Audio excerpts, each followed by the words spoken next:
Hello and welcome. I'm Samantha Simmons. Confused messaging today on the opening of the Strait of Hormuz. Iran's military is now saying it will close the vital waterway again after the authorities in Iran said on Friday it would be completely reopened to commercial ships for the remainder of the ceasefire. Well, Iran's parliament speaker had said it would shut again if the US blockade on Iran ports continued. US President Donald Trump had imposed the blockade earlier this week. And despite Iran saying it would reopen the strait, Mr. Trump said the blockade would continue until a peace deal is reached. Well, the Strait of Hormuz is a crucial route for global shipping, and there had been reports that around 20 ships, including oil tankers and container vessels, had started to sail. Reports now say they've been ordered to turn around. Well, let's speak to our correspondent Nick Beake in Jerusalem, who's following all the developments for us. Nick, try if you can to make sense of all of this for us. Yeah, hi again, Samantha. I think what we've got to go on at the moment is this report that's coming from Iranian state media saying that the Strait of Hormuz will be closed once again, if not completely closed, returning to what they're describing as strict management. So this is what we saw before this arrangement was reached yesterday, whereby the majority of vessels were not able to pass unless maybe they were paying some sort of toll or they were getting the explicit permission of the Iranians to do so. Why is Iran saying this now? As you say, there was confusion this morning. They were suggesting that the strait was open. What the Iranians are saying is that the Americans have failed to fulfill their obligations. They haven't been more explicit about this. But certainly, if we look at what happened yesterday, there was this great fanfare as the strait was announced as being reopening. President Trump saying it would be a complete reopening. But at the same time, the Americans said that they would keep up this blockade of ships, any sort of vessel heading to an Iranian port. So what it seems now is the Iranians say that the Americans have not kept their side of the deal. And so as a consequence, the strait, to all intents and purposes, will be closed once again. Nick, in the past short while, Pakistan's Prime Minister has said that he's completed a three-country diplomatic tour aimed at Iran peace statement. That's coming in on the AFP news agency. Of course, Pakistan hosted those talks last weekend between the US and Iran. So 1 week on, and with this ceasefire running out in days, where are we at diplomatically? Hard to tell, Samantha. Certainly President Trump is suggesting that we're on the brink of some sort of deal. He said repeatedly that the Iranians have basically agreed to a lot of what the Americans want, whether that's their enriched uranium supplies, the idea of the Iranians giving them up and potentially not doing anything more in terms of a nuclear program for a number of years to come. The Iranians have denied this publicly. So I mean, it's really hard to see if any sort of behind-the-scenes agreement has been reached or if there's been progress towards one which would justify both teams coming back to Pakistan, for example, and having a second round of talks. We know there was a marathon negotiation last weekend. It didn't amount to anything. So certainly it's not good news if the Strait of Hormuz is being shut, because this is something which has been so crucial to this whole conflict and has sent out reverberations around the world with so much oil normally passing through. So it could be the case that there is a lot of bravado, there's a lot of social media noise, and we hear that talks will take place. But at the moment, I think no one has any real confidence that things are going in the right direction. One thing I should say is that this ceasefire in Lebanon between the Israelis and Hezbollah, the Iranian-backed group in Lebanon, is holding for now. And I think that is certainly sort of easing some of the pressure here.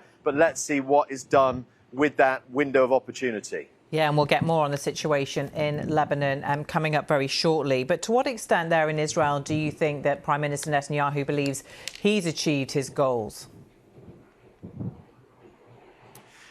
Well, I mean, Prime Minister Netanyahu has been changing his position in some respects.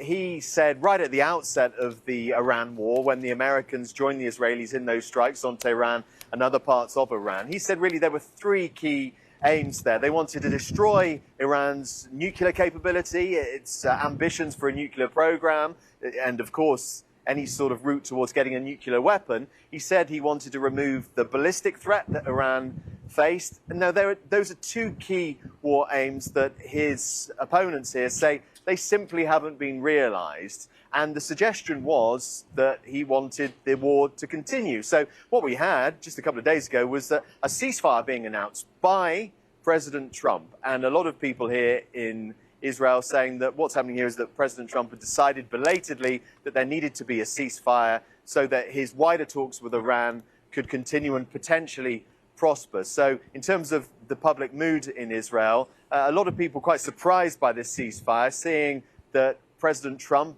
is in the driving seat. That's the analysis. And also in the north of the country, a lot of people are really unhappy, talking about a betrayal because they don't think a ceasefire will bring anything for them. They worry that Hezbollah won't be disarmed, won't be disbanded, and that they'll face the threat of rockets being fired by Hezbollah by many days, months, potentially years to come. OK, Nick Beake in Jerusalem for now. Thank you. Well, the Strait of Hormuz isn't, of course, the only issue stopping the US and Iran from reaching a deal. The two countries also appear to disagree over the future of Iran's enriched uranium, which Mr. Trump has said will be dug up and taken to the US. While the current ceasefire between the US and Iran still appears to be holding, it is due to run out next week, with both sides still far apart on agreeing the conditions for a lasting peace. Lyse Doucet, our chief international correspondent, is in Tehran and reporting on condition that none of her material is used on the BBC's Persian service. These restrictions apply to all international media organisations operating inside the country. She told us there are signs the two sides are moving towards a memorandum of understanding, which would open the way for more detailed negotiations. Iran's announcement yesterday that the Strait of Hormuz was now completely open was greeted with cautious optimism. But then it became clear that vessels still had to take routes designated and controlled by Tehran, and that it wouldn't remain open unless the US lifted its own blockade. And there's also been a blizzard of contradictory statements when it comes to progress in the peace talks. The real issue is that President Trump seems to believe that a deal between Tehran and Washington, what would be a major diplomatic achievement, can be done in a matter of days. But what he describes as insignificant differences amount to what would be major concessions by Iran. And Iran's new leaders, more hardline, aren't indicating they're ready to make them. The one glimmer of hope is that there does seem to be progress behind the scenes on a memorandum of understanding. Both sides would agree to embark on a period of more detailed discussions lasting about 60 days. Even that may not be enough to reach what would be a complex, comprehensive and controversial deal. But it may be enough just to hold this fragile ceasefire in place. Well, President Trump says he's blocking Israel from bombing Lebanon and that enough is enough as the tentative truce between the two countries enters its second day.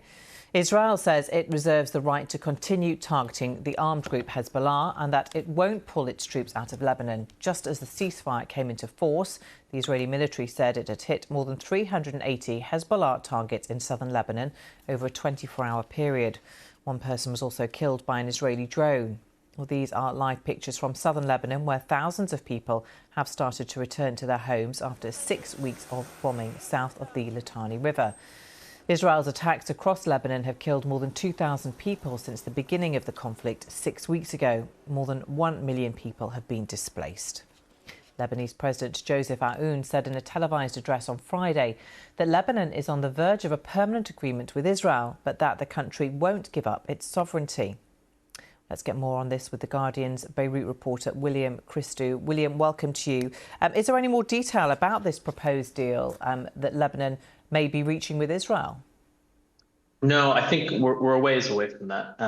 This 10-day ceasefire period that was established on Friday, it's meant to create room for direct negotiations between Israel and Lebanon to reach that final peace deal.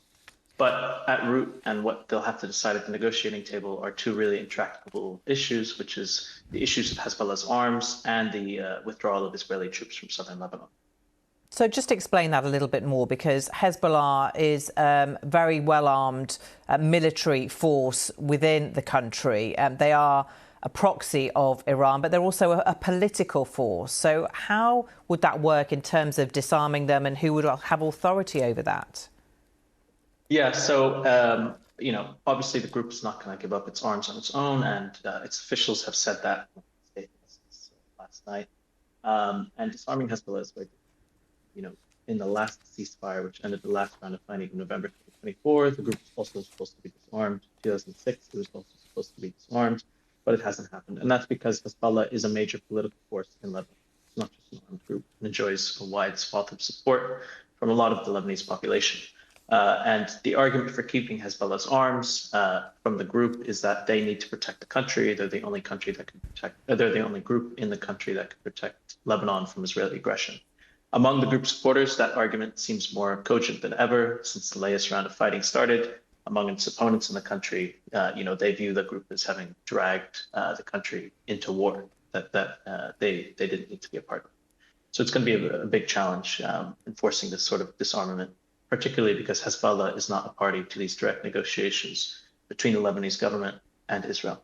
Yeah, and of course, Lebanon does have its own army, doesn't it? It's separate to Hezbollah, of course. What do you think the mood is amongst the Lebanese people after yet another round of intense military conflict with Israel that Hezbollah started, of course, when they fired missiles into Israel at the start of the US-Israel war with Iran? Do you feel like support is growing or dwindling for Hezbollah? It's a complicated question to ask because it depends on who you ask in Lebanon. It's a very diverse country with a lot of different opinions. If we simplify it, you could say there's two groups on this issue: those who are opponents of Hezbollah and those who are supporters of Hezbollah. Among the opponents, there's a lot of anger that they were dragged into this war. They saw this as Iran's war with Israel, not Lebanon's, and they're very angry that all this destruction that happened over the last 44 days had to happen to the country. And they're very eager for these negotiations to take place because, even if they aren't a friend of Israel, they just want peace in the country. Now, among Hezbollah's supporters, the last 44 days of conflict has sort of intensified solidarity with the group. In the first days when Hezbollah entered the conflict by launching those rockets, there was even anger among the group's supporters. That quickly faded as the scale of Israeli bombing expanded and civilians started to be killed too.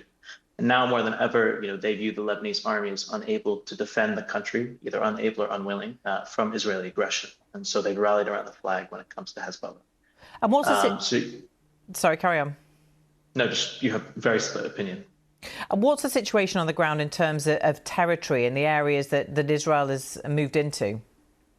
So Israel remains in their positions in South Lebanon, in the central sector, in the western sector, and the eastern sector of South Lebanon. And they said they'd stay there. And they've bombed residents who've gotten too close to the villages. At the same time, they've said that they'll continue detonating houses in those areas they control. They control around 55 villages in southern Lebanon. And they said they won't leave until the safety of the northern residents of Israel is guaranteed. Now, the Lebanese president, Joseph Aoun, says he's going to try to secure the withdrawal of Israel from Lebanese land. But we'll see what happens. I mean, what's clear is that, the reason for the ceasefire in Lebanon is because both Iran and the U.S. forced Israel and Hezbollah to the negotiating table. The statements from Benjamin Netanyahu and the Israeli Defense Minister Israel Katz make it clear that they wanted to keep going in Lebanon and that they don't feel like the mission is done. But they have little choice but to negotiate when Trump asks them to. OK, William, thank you very much for joining us from Beirut and giving us your analysis of what's happening there.